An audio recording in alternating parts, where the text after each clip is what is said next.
Hi എല്ലാവർക്കും മറ്റൊരു വീഡിയോയിലേക്ക് സ്വാഗതം. ഇന്ന് നമ്മൾ ഡിസ്കസ് ചെയ്യാൻ വേണ്ടി പോകുന്നത് ഓരോ വീട്ടിലും അല്ലെങ്കിൽ ഓഫീസുകളിലും ഫാക്ടറികളിലും സൈറ്റുകളിലും വേണ്ട വളരെ പ്രധാനപ്പെട്ട ഒരു വിഷയത്തെക്കുറിച്ചിട്ടാണ് ഇലക്ട്രിക്കൽ സേഫ്റ്റി.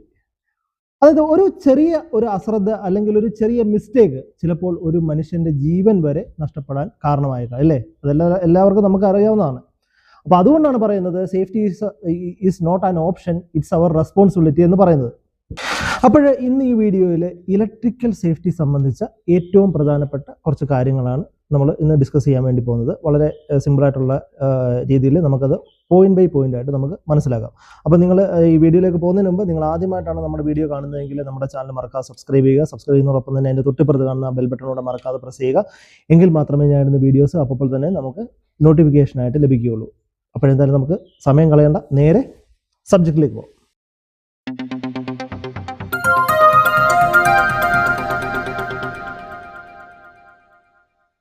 ഇതിൽ നമുക്ക് ഒന്നാമത് ശ്രദ്ധിക്കാനുള്ള ഒരു കാര്യമാണ് പവർ ഓഫ് ചെയ്യാതെ ഒരിക്കലും നമ്മൾ വർക്ക് സ്റ്റാർട്ട് ചെയ്യരുത്.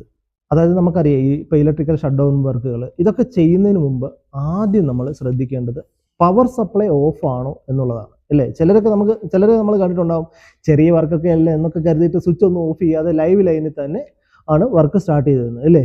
പക്ഷേ അതാണ് ഏറ്റവും വലിയ അപകടം എന്ന് പറഞ്ഞു കഴിഞ്ഞാൽ.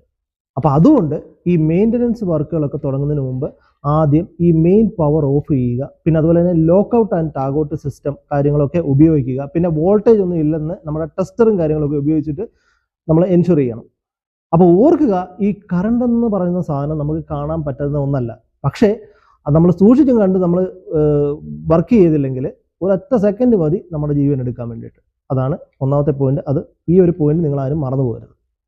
ഇനി അടുത്തത് രണ്ടാമത്തെ പോയിന്റാണ് ഡാമേജ് വയറുകളും പ്ലഗുകളും ഉപയോഗിക്കാതിരിക്കുക. നമ്മൾ ചില സ്ഥലങ്ങളിലൊക്കെ കണ്ടിട്ടുണ്ടാകും, ഈ വയറിൻ്റെ ഒക്കെ പുറത്തിങ്ങനെ ഇൻസുലേഷനൊക്കെ പോയി കിടക്കുന്ന വയറുകൾ, പിന്നെ അതുപോലെ തന്നെ ലൂസായിട്ടുള്ള പ്ലഗുകൾ, പിന്നെ ടേപ്പും കാര്യങ്ങളൊക്കെ ഒട്ടിച്ചിട്ടുള്ള കേബിളുകൾ, ഇവയൊക്കെ പല സ്ഥലങ്ങളിലും, ഇല്ലേ? ഇങ്ങനെ ഈ ഒരു സെറ്റപ്പിലൊക്കെ വർക്ക് ചെയ്യുന്ന ആൾക്കാരെ നമ്മൾ പല സ്ഥലങ്ങളിലും കണ്ടിട്ടുണ്ടാവും, ഇല്ലേ? അപ്പോൾ ഇങ്ങനെ ഈ ഡാമേജഡ് ആയിട്ടുള്ള വയറൊക്കെ ഉപയോഗിക്കുമ്പോൾ ഉള്ള പ്രശ്നം എന്താണെന്ന് നിങ്ങൾക്കറിയാം. അതായത് ഒന്നാമത് ഇലക്ട്രിക് ഷോക്ക് ഉണ്ടാവാനുള്ള ചാൻസ് ഉണ്ട്, പിന്നെ ഷോർട്ട് സർക്യൂട്ട് സംഭവിക്കാം, പിന്നെ ഫയർ ആക്സിഡൻറ്റ് വരെ സംഭവിക്കാനുള്ള ചാൻസ് വളരെയധികം കൂടുതലാണ്. അപ്പോൾ അതുകൊണ്ടാണ് ഈ പറയുന്നത്, ഈ പൊട്ടിയ വയറും അതായത് ഡാമേജഡ് ആയിട്ടുള്ള വയറും കാര്യങ്ങളൊക്കെ കണ്ടു കഴിഞ്ഞാൽ ഈ ടെമ്പററി അഡ്ജസ്റ്റ്മെൻ്റ് ഒന്നും ചെയ്യാൻ പോകാതെ അത് ഉടൻ തന്നെ റീപ്ലേസ് ചെയ്യാനായിട്ട് ശ്രമിക്കുക. മനസ്സിലായില്ലേ? അപ്പം ഇതാണ് നമ്മൾ രണ്ടാമതായിട്ട് ഓർത്തിരിക്കേണ്ട കാര്യം. ഇനി അടുത്തത് ഓർത്തിരിക്കേണ്ട ഒരു പോയിന്റാണ്, നമ്മൾ വെറ്റ് ഹാൻഡ് കൊണ്ട് ഇലക്ട്രിക്കൽ എക്യുപ്മെൻറ്റ്സ് നമ്മൾ ടച്ച് ചെയ്യാൻ ശ്രമിക്കരുത്. അതായത് ഈ നനഞ്ഞ കൈ കൊണ്ട് എന്താ പറയുന്നത്, സ്വിച്ച് നമ്മൾ ടച്ച് ചെയ്യുന്നത് വളരെ അപകടം പിടിച്ചിട്ടുള്ള കാര്യമാണ്, അല്ലേ? നമുക്ക് എല്ലാവർക്കും അറിയാവുന്ന കാര്യമാണ്. കാരണം ഈ വാട്ടർ ഇലക്ട്രിസിറ്റി കണ്ടക്ട് ചെയ്യുന്നതിനാൽ കറണ്ട് എന്ത് ചെയ്യും, നമ്മുടെ ബോഡിയിലൂടെ എളുപ്പത്തിൽ പാസ് ചെയ്യാനായിട്ട് ചാൻസ് ഉണ്ട്, അല്ലേ? അപ്പോൾ അതുകൊണ്ടാണ് നമ്മൾ എന്ത് ചെയ്യേണ്ടത്, ഈ വെറ്റ് ഹാൻഡ് ഉപയോഗിച്ചിട്ട് നമ്മൾ ഒരിക്കലും സ്വിച്ചും കാര്യങ്ങളൊന്നും ഓപ്പറേറ്റ് ചെയ്യരുത്. പിന്നെ അതുപോലെ തന്നെ വെറ്റ് ഫ്ലോറിൽ ഇലക്ട്രിക്കൽ വർക്ക് ചെയ്യാനായിട്ട് ശ്രമിക്കരുത്. പിന്നെ അതുപോലെ തന്നെ ആ ഒരു ഏരിയ, നമ്മൾ വർക്ക് ചെയ്യുന്ന ഏരിയ വളരെ ക്ലീനും ഡ്രൈയുമായിട്ട് നമ്മൾ എപ്പോഴും മെയിൻറ്റെയിൻ ചെയ്യാനായിട്ട് ശ്രമിക്കുക. ഇതാണ് മൂന്നാമതായിട്ട് നമ്മൾ ശ്രദ്ധിക്കേണ്ട കാര്യം. ഇനി അടുത്തതായിട്ട് നമ്മൾ ശ്രദ്ധിക്കേണ്ട കാര്യമാണ് പ്രോപ്പർ PPEs യൂസ് ചെയ്യുക, അത് അല്ലെങ്കിൽ പേഴ്സണൽ പ്രൊട്ടക്റ്റീവ് എക്യുപ്മെൻറ്റ്സ് യൂസ് ചെയ്യുക എന്നുള്ളത്. നമുക്കെല്ലാവർക്കും അറിയാം, ഇലക്ട്രിക്കൽ വർക്ക് ചെയ്യുമ്പോൾ PPE വളരെ പ്രധാനപ്പെട്ട ഒരു കാര്യമാണ്, അല്ലേ? സാധാരണ ഉപയോഗിക്കേണ്ട PPEs ഏതൊക്കെയാണ്? സേഫ്റ്റി ഹെൽമെറ്റ് ഉപയോഗിക്കണം, ഇൻസുലേറ്റഡ് ഗ്ലൗസ് യൂസ് ചെയ്യണം, സേഫ്റ്റി ഷൂസ് യൂസ് ചെയ്യണം, പിന്നെ അതുപോലെ തന്നെ സേഫ്റ്റി ഗ്ലാസ് യൂസ് ചെയ്യണം. പിന്നെ അതുപോലെ തന്നെ ഈ പാനൽ ബോർഡിൻ്റെ അടുത്തൊക്കെ ആണെന്നുണ്ടെങ്കിൽ ഫ്ലാഷ് ക്ലോത്തിങ്ങും കാര്യങ്ങളൊക്കെ യൂസ് ചെയ്യണം. മനസ്സിലായില്ലേ? അപ്പോൾ ഈ PPEs ഒക്കെ യൂസ് ചെയ്യുന്ന സമയത്ത് എന്താ പറയുന്നത്, പല ആൾക്കാർക്കും ഇൻകൺവീനിയൻസ് ഒക്കെ പോലെ തോന്നും. പക്ഷേ ഒരു ആക്സിഡൻറ്റ് സംഭവിച്ചു കഴിഞ്ഞാൽ അതാണ് നമ്മുടെ ലൈഫ് സേവ് ചെയ്യുന്നത് എന്നുള്ള കാര്യം മറന്നു പോകരുത്. മനസ്സിലായില്ലേ? ഇനി അടുത്ത ഒരു പ്രധാനപ്പെട്ട പോയിന്റാണ് ഇൻസുലേറ്റഡ് ടൂൾസ് മാത്രം ഉപയോഗിക്കുക എന്നുള്ളത്. നമുക്ക് എല്ലാവർക്കും അറിയാം, ഇലക്ട്രിക്കൽ പാനൽ വർക്കൊക്കെ ചെയ്യുമ്പോൾ നോർമൽ ടൂൾസ് ഉപയോഗിക്കുന്നത് വളരെ അപകടം പിടിച്ച കാര്യമാണ്, അല്ലേ? അപ്പോൾ അതുകൊണ്ട് ഇൻസുലേറ്റഡ് ആയിട്ടുള്ള ടൂൾസ് മാത്രമായിട്ട് ഉപയോഗിക്കാനായിട്ട് ശ്രമിക്കുക. കാരണം അതെന്ത് അവിടെ സംഭവിക്കുന്നതെന്ന് വെച്ച് കഴിഞ്ഞാൽ ആക്സിഡൻ്റൽ ഷോക്കിൻ്റെ റിസ്ക് അവിടെ കുറയ്ക്കുകയാണ് ചെയ്യുന്നത്. അപ്പം ചീപ്പായിട്ടുള്ള ടൂൾസും കാര്യങ്ങളൊക്കെ ഉപയോഗിച്ച് റിസ്ക് എടുക്കുന്നതിനെക്കാട്ടും നല്ലത് ക്വാളിറ്റി ആയിട്ടുള്ള സേഫ്റ്റി ടൂൾസും കാര്യങ്ങളൊക്കെ ഉപയോഗിക്കുന്നത് തന്നെയാണ് എപ്പോഴും നല്ലത്. മനസ്സിലായില്ലേ? അപ്പോൾ ഈ ഒരു പോയിന്റ് മറന്നു പോകരുത്. ഇനി അടുത്തത് ഓർത്തിരിക്കേണ്ട ഒരു പ്രധാനപ്പെട്ട പോയിന്റാണ് സോക്കറ്റ് ഓവർലോഡ് ചെയ്യരുത് എന്നുള്ളത്. അപ്പോൾ ഒരു എക്സ്റ്റൻഷൻ ബോർഡ് നമ്മൾ എടുത്തു കഴിഞ്ഞിട്ടുണ്ടെങ്കിൽ നമ്മൾ പല സ്ഥലങ്ങളിലും കാണാം അതിൽ ഒരുപാട് എക്യുപ്മെന്റ്സ് ഇങ്ങനെ കണക്ട് ചെയ്ത് വെച്ചിരിക്കുന്നത് അല്ലേ. അത് അപ്പോഴവിടെ എന്താ സംഭവിക്കുന്നത്, അതിൽ എന്താ ഒരു ഓവർ ഹീറ്റിംഗ് കാര്യങ്ങളൊക്കെ ഉണ്ടാക്കിയിട്ട് അത് പ്ലഗ് മെൽറ്റ് ആവാൻ, പിന്നെ അതുപോലെ തന്നെ ഫയർ ഉണ്ടാക്കാൻ, പിന്നെ അതുപോലെ തന്നെ എക്യുപ്മെന്റ്സ് വരെ ഡാമേജ് ആവാൻ കാരണമാകും ഇല്ലേ. അപ്പോൾ അതുകൊണ്ട് നമ്മൾ എന്ത് ചെയ്യണം, കറക്റ്റായിട്ടുള്ള ലോഡ് കപ്പാസിറ്റി ഫോളോ ചെയ്യുക എന്നുള്ളതാണ്. മനസ്സിലായില്ലേ?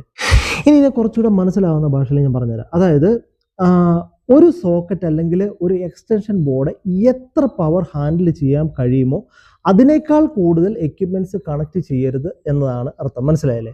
അപ്പോൾ അതായത് ഒരു സോക്കറ്റ് ഓവർലോഡ് ചെയ്യരുതെന്ന് എന്ന് പറഞ്ഞു കഴിഞ്ഞാൽ ഒരു എക്സാമ്പിൾ സഹിതം ഞാൻ പറയുവാണെങ്കിൽ, ഒരു എക്സ്റ്റൻഷൻ ബോർഡ് എടുക്കുക, അതിൽ അയൺ ബോക്സ്, പിന്നെ അതുപോലെ തന്നെ ഹീറ്റർ, റെഫ്രിജറേറ്റർ, പിന്നെ അതുപോലെ തന്നെ മൊബൈൽ ചാർജർ, TV, ഇങ്ങനെ ഒരുപാട് ഹൈ പവർ എക്യുപ്മെന്റ്സ് ഒരുമിച്ച് കണക്ട് ചെയ്താൽ എന്തോ സംഭവിക്കും? നിങ്ങളൊന്ന് ആലോചിച്ച്, വയർ ചൂടാവാൻ തുടങ്ങും, പിന്നെ അതുപോലെ തന്നെ എന്താ പറയുക, പ്ലഗ് മെൽറ്റ് ആവാം ഇല്ലേ, പിന്നെ അതുപോലെ തന്നെ സ്പാർക്ക് ഉണ്ടാവാം, ഈവൻ ഫയർ ആക്സിഡന്റ് വരെ ലാസ്റ്റ് സംഭവിക്കാനുള്ള ചാൻസ് ഉണ്ട്. അപ്പം ഇതാണ് ഓവർലോഡ്. ഇനി എന്തുകൊണ്ട് ഇത് ഓവർ ഹീറ്റിംഗ് ഉണ്ടാവുന്നു എന്ന് ചോദിച്ചു കഴിഞ്ഞാൽ, ഓരോ സോക്കറ്റിനും ഒരു ലിമിറ്റ് ഉണ്ട് ഇല്ലേ, നമുക്ക് എല്ലാവർക്കും അറിയാം. ഉദാഹരണത്തിന് ഒരു എക്സ്റ്റൻഷൻ ബോർഡ് 1000 വാട്ട് മാത്രം ഹാൻഡിൽ ചെയ്യാൻ ഡിസൈൻഡ് ആണെന്ന് വിചാരിക്കുക. ഓക്കെ, പക്ഷെ നമ്മൾ 2000 വാട്ട് ലോഡ് കണക്ട് ചെയ്ത് കഴിഞ്ഞാൽ അത് ഹാൻഡിൽ ചെയ്യാൻ പറ്റാതെ വരും ഇല്ലേ. അപ്പോൾ അവിടെ എന്ത് സംഭവിക്കും? ഹീറ്റ് ജനറേറ്റ് ചെയ്യും, പിന്നെ വയർ ഡാമേജ് ആവും ഇല്ലേ, പ്ലാസ്റ്റിക് മെൽറ്റ് ആവും. അപ്പോൾ ഈ ഒരു സംഭവം വളരെ ഡേഞ്ചറാണ് അല്ലേ. അപ്പോൾ കറക്റ്റ് ഓവർലോഡ് കപ്പാസിറ്റി ഫോളോ ചെയ്യുക എന്ന് പറഞ്ഞു കഴിഞ്ഞാൽ എന്തായിരിക്കും? അപ്പോൾ നമ്മൾ ഓൾറെഡി പറഞ്ഞു, ഓരോ സോക്കറ്റിനും എക്സ്റ്റൻഷൻ ബോർഡിനും വയറിനും ഓരോ പവർ ലിമിറ്റ് ഉണ്ട് അല്ലേ. അപ്പോൾ അതുകൊണ്ട് നമ്മൾ എന്താ ചെയ്യേണ്ടത്? ഹൈ പവർ എക്യുപ്മെന്റ്സ് സെപ്പറേറ്റ് സോക്കറ്റിൽ തന്നെ യൂസ് ചെയ്യുക. മനസ്സിലായില്ലേ? അപ്പോൾ ചീപ്പായിട്ടുള്ള എക്സ്റ്റൻഷൻ ബോർഡും കാര്യങ്ങളൊക്കെ അവോയ്ഡ് ചെയ്യുക, ഓവർലോഡിങ് ചെയ്യരുത്, പിന്നെ അതുപോലെ തന്നെ ഡാമേജ് സോക്കറ്റ് ഉടൻ തന്നെ റീപ്ലേസ് ചെയ്യുവാനായിട്ട് ശ്രമിക്കുക. മനസ്സിലായില്ലേ? ഇപ്പം മനസ്സിലായി എന്ന് ഞാൻ വിചാരിക്കുകയാണ്. ഇനി അടുത്ത പോയിന്റാണ് എർത്തിങ്. എർത്തിങ് എന്ന് പറഞ്ഞാൽ വളരെ ഇമ്പോർട്ടൻ്റ് ആയിട്ടുള്ള ഒരു കാര്യമാണ്. ഈ പ്രോപ്പർ എർത്തിങ് ഇല്ലാത്ത ഇലക്ട്രിക്കൽ എക്യുപ്മെന്റ്സ് വളരെ ഡേഞ്ചറാണ് അല്ലേ. ഞാൻ പറയാതെ തന്നെ നിങ്ങൾക്കറിയാമല്ലോ. അപ്പം അതായത് ഈ ഇലക്ട്രിക്കൽ എക്യുപ്മെന്റ്സിൽ ചിലപ്പോൾ ഇന്റേണൽ ഫാൾട്ട് സംഭവിക്കാം അല്ലേ. ഇപ്പോൾ ഉദാഹരണം പറഞ്ഞു കഴിഞ്ഞാൽ വയർ ഡാമേജ് ആവുക, അല്ലെങ്കിൽ ഇൻസുലേഷൻ കട്ടാവുക, ലൂസ് കണക്ഷൻ വരിക ഇല്ലേ, തുടങ്ങിയിട്ടുള്ള കാരണങ്ങൾ കൊണ്ട് കറണ്ട് എന്ത് ചെയ്യും? എക്യുപ്മെന്റ്സിന്റെ ബോഡിയിലേക്ക് ലീക്ക് ആകാൻ ചാൻസ് ഉണ്ട്. സാധാരണ ഒരു ഇലക്ട്രിക്കൽ എക്യുപ്മെന്റ്സിന്റെ മെറ്റൽ ബോഡിയിൽ കറണ്ട് ഉണ്ടാവാൻ പാടില്ല. പക്ഷേ പ്രോപ്പർ എർത്തിങ് ഇല്ലെങ്കിൽ ആ ബോഡി ലൈവായി മാറും. അപ്പോൾ ആരെങ്കിലും അത് ടച്ച് ചെയ്ത് കഴിഞ്ഞിട്ടുണ്ടെങ്കിൽ എന്തോ സംഭവിക്കുന്നത്? ഇലക്ട്രിക് ഷോക്ക് കിട്ടും ഇല്ലേ, സീരിയസ് ആയിട്ടുള്ള ഇഞ്ചറി സംഭവിക്കാം, ചിലപ്പോൾ മരണം വരെ സംഭവിക്കാം. ഈ എർത്തിങ് എന്താണ് ചെയ്യുന്നത് നിങ്ങൾക്കറിയാം? അതായത് ഈ എർത്തിങ് എന്ന് പറഞ്ഞു കഴിഞ്ഞാൽ ഒരു സേഫ്റ്റി പാത്ത് പോലെയാണ്. അതായത് ഈ ഫോൾട്ടായിട്ടുള്ള കറണ്ട് മനുഷ്യൻ്റെ ബോഡിയിലൂടെ കടന്നു പോകാതെ സേഫായിട്ട് ഗ്രൗണ്ടിലേക്ക് പോകുവാനാണ് എർത്തിങ് സഹായിക്കുന്നത്. മനസ്സിലായില്ലേ? അപ്പോൾ എന്തോ അവിടെ സംഭവിക്കുന്നത്? ഷോക്കിൻ്റെ റിസ്ക് കുറയും, പിന്നെ അതുപോലെ തന്നെ എക്യുപ്മെൻസിൻ്റെ ഡാമേജും കാര്യങ്ങളൊക്കെ കുറയും, പിന്നെ അതുപോലെ തന്നെ ഫയർ ആക്സിഡൻറ്റ് വരെ നമുക്ക് പ്രിവെൻറ്റ് ചെയ്യാനായിട്ട് സാധിക്കും. ഇനി ഇതിന് സിമ്പിളായിട്ടൊരു എക്സാമ്പിൾ ഞാൻ നിങ്ങൾക്ക് പറഞ്ഞുതരാം. അതായത് നമ്മളൊരു വാഷിംഗ് മെഷീനോ അല്ലെങ്കിൽ ഒരു റെഫ്രിജറേറ്റർ എടുക്കുക.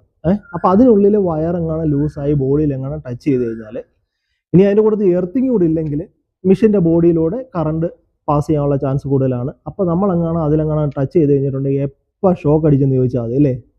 പക്ഷേ പ്രോപ്പറായിട്ടുള്ള എർത്തിങ് ഉണ്ടെങ്കിലോ ആ ഒരു ഫാൾട്ടായിട്ടുള്ള കറണ്ട് എന്ത് ചെയ്യും? ഗ്രൗണ്ടിലോട്ട് അങ്ങ് പോകും. അപ്പോൾ അതിനാൽ മനുഷ്യന് അപകടങ്ങളും കാര്യങ്ങളൊക്കെ കുറഞ്ഞു കിട്ടും. മനസ്സിലായില്ലേ? അപ്പോൾ അതുകൊണ്ടാണ് പറയുന്നത് ഈ പ്രോപ്പർ എർത്തിങ്ങും കാര്യങ്ങളൊക്കെ നിർബന്ധമാണ്. പിന്നെ അതുപോലെ തന്നെ എർത്തിങ് റെഗുലറായിട്ട് ചെക്ക് ചെയ്യണമെന്ന് പറയുന്നത്, ഈ എർത്ത് വയറും കാര്യങ്ങളൊന്നും റിമൂവ് ചെയ്യരുത്. പിന്നെ അതുപോലെ തന്നെ പ്രത്യേകം പറയാനുള്ള ഒരു കാര്യം എന്ന് പറഞ്ഞാൽ ത്രീ പിൻ പ്ലഗും കാര്യങ്ങളും ഒക്കെ സേഫാണ്. കാരണം ഇത് ഓൾറെഡി ഇതെല്ലാം അതിനകത്ത് ഇൻക്ലൂഡഡ് ആണ്. ഇനി അടുത്തതായിട്ട് ശ്രദ്ധിക്കാനുള്ളൊരു പോയിന്റാണ് വാർണിംഗ് സൈൻസ് ഇഗ്നോർ ചെയ്യരുത് എന്നുള്ളത്. Danger, high voltage, authorised persons only, ഇതുപോലുള്ള സേഫ്റ്റി സൈനും കാര്യങ്ങളൊക്കെ നമ്മൾ പല ഏരിയയിലും കണ്ടിട്ടുണ്ടാവും. പക്ഷെ ഇതൊന്നും വെറുതെ വെച്ചിരിക്കുന്ന സാധനമൊന്നുമല്ല. അപ്പം ഇതൊക്കെ നമ്മളെ അപകടത്തിൽ നിന്ന് രക്ഷിക്കാനുള്ളതാണ്. മനസ്സിലായില്ലേ? അതുകൊണ്ടാണ് നമ്മൾ വാർണിംഗ് സൈൻ ബോർഡുകളൊക്കെ കണ്ടിട്ടുണ്ടെങ്കിൽ അതിനെ റെസ്പെക്ട് ചെയ്യുക. പിന്നെ അതുപോലെ തന്നെ അൺഓതറൈസ്ഡ് ഏരിയയിലേക്ക് പോവാതിരിക്കുക. പിന്നെ വേറൊരു കാര്യം പ്രത്യേകം ശ്രദ്ധിക്കണം, ട്രെയിനിങ് ഇല്ലാതെ ഇലക്ട്രിക്കൽ വർക്കുകളൊന്നും ചെയ്യാതിരിക്കുക. മനസ്സിലായില്ലേ? ഇനി അടുത്തതായിട്ട് ശ്രദ്ധിക്കാനുള്ളതാണ് മെയിൻ്റനൻസും ഇൻസ്പെക്ഷനും വളരെ നിർബന്ധമായിട്ടുള്ള ഒരു കാര്യമാണ്. അപ്പോൾ ഇലക്ട്രിക്കൽ സിസ്റ്റം ഇൻസ്റ്റാൾ ചെയ്തു എന്ന് പറഞ്ഞുകൊണ്ട് മാത്രം സേഫ്റ്റി ഉറപ്പാകുമോ? ഒരിക്കലുമില്ല അല്ലേ? അപ്പോൾ റെഗുലറായിട്ടുള്ള ഇൻസ്പെക്ഷൻ വളരെ പ്രധാനപ്പെട്ടതാണ്. അപ്പം ചെക്ക് ചെയ്യേണ്ട കാര്യങ്ങൾ എന്തൊക്കെയാണ്? വയറിൻ്റെ കണ്ടീഷൻ ചെക്ക് ചെയ്യണം, പിന്നെ MCBയും അതുപോലെ തന്നെ ഫ്യൂസ് കണക്ഷനും നമ്മൾ ചെക്ക് ചെയ്തിരിക്കണം, പിന്നെ അതുപോലെ തന്നെ എർത്തിങ് ചെക്ക് ചെയ്യണം, പാനലിൻ്റെ ക്ലെൻലെസ് ചെക്ക് ചെയ്തിരിക്കണം, പിന്നെ അതുപോലെ തന്നെ ലൂസ് കണക്ഷനും കാര്യങ്ങളൊക്കെ നമ്മൾ ചെക്ക് ചെയ്തിരിക്കണം. അപ്പോൾ റെഗുലറായിട്ടുള്ള മെയിൻ്റനൻസ് ഉണ്ടെങ്കിൽ തന്നെ വലിയ രീതിയിലുള്ള ആക്സിഡൻറ്റും കാര്യങ്ങളൊക്കെ നമുക്ക് പ്രിവെൻറ്റ് ചെയ്യാനായിട്ട് സാധിക്കുന്നതാണ്. അപ്പോൾ അവസാനമായിട്ട് എനിക്ക് നിങ്ങളത് പറയാനുള്ളത്, ഇലക്ട്രിസിറ്റി എന്ന് പറഞ്ഞു കഴിഞ്ഞാൽ നമ്മുടെ ജീവിതത്തിലെ വളരെ അത്യാവശ്യമായിട്ടുള്ള കാര്യമാണ്. പക്ഷെ അവിടെ സേഫ്റ്റി ഇല്ലെങ്കിലോ പിന്നീട് ഉണ്ടാവാൻ പോകുന്നത് വലിയ ദുരന്തം തന്നെയായിരിക്കും അല്ലേ? അപ്പോൾ അതുകൊണ്ട് be safe, work safe, go home safe. അപ്പോൾ ഈ വീഡിയോ നിങ്ങൾക്ക് യൂസ്ഫുള്ളായി എന്ന് തോന്നിയാൽ ലൈക്ക് ചെയ്യുക, ഷെയർ ചെയ്യുക. കൂടാതെ സേഫ്റ്റി റിലേറ്റഡ് ആയിട്ടുള്ള കൂടുതൽ വീഡിയോസ് കാണാൻ നമ്മുടെ ചാനൽ മറക്കാതെ സബ്സ്ക്രൈബ് ചെയ്യുക. അപ്പോഴെന്നും പറയാറുള്ളത് പോലെ മറ്റൊരു ദിവസം മറ്റൊരു സബ്ജക്റ്റുമായിട്ട് വീണ്ടും കാണാം. Good bye.